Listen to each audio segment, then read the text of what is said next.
Hi guys, എല്ലാവർക്കും happy Christmas. നമ്മൾ കുറച്ച് ദിവസം മുമ്പ് സ്റ്റാർ ഫ്രൂട്ട് വൈൻ ഇട്ടായിരുന്നു. അപ്പം നമ്മൾ ആ വൈൻ തുറക്കുന്ന വീഡിയോ ആണ് കേട്ടോ നിങ്ങൾ കണ്ടുകൊണ്ടിരിക്കുന്നത്. നമ്മൾ ഭരണിക്കകത്തുനിന്ന് ഇട്ട് വെച്ച് നമ്മുടെ സ്റ്റാർ ഫ്രൂട്ട് നമ്മൾ പുറത്തെടുത്ത് നല്ലപോലെ പിഴിഞ്ഞ് അരിച്ചെടുത്തിട്ടുണ്ട് കേട്ടോ. അത് കുടിക്കുന്ന വീഡിയോ ആണ് നിങ്ങളിപ്പോൾ കണ്ടുകൊണ്ടിരിക്കുന്നത്. എന്തായാലും വൈൻ കുടിച്ചിട്ടുള്ള എൻ്റെ എക്സ്പ്രഷൻ കാണുമ്പോഴേ അറിയാം വൈനിന് എന്ത് ടേസ്റ്റാണെന്ന്. നമ്മുടെ മുന്തിരി വൈൻ പോലെയൊന്നും അല്ല കേട്ടോ. ഇതിന് നമ്മുടെ തലയ്ക്ക് പിടിക്കുന്ന ഒരു മദ്യത്തിൻ്റെ പോലത്തെ ഒരു പ്രത്യേകതരം ടേസ്റ്റാണ്. പക്ഷേ നമ്മൾ ഗേൾസിന് അധികമൊന്നും ഇഷ്ടപ്പെടില്ലെങ്കിലും ബോയ്സിന് ഇഷ്ടപ്പെടാനായിട്ട് നല്ല ചാൻസ് ഉണ്ട്.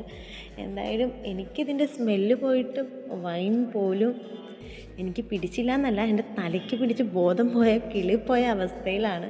എന്നെ കാണുമ്പോൾ തന്നെ നിങ്ങൾക്ക് മനസ്സിലായിട്ടുണ്ടാവും. എന്തായാലും നിങ്ങൾ ബോയ്സിന് കഴിക്കാനായിട്ട് പറ്റിയ വൈനാണ് കേട്ടോ.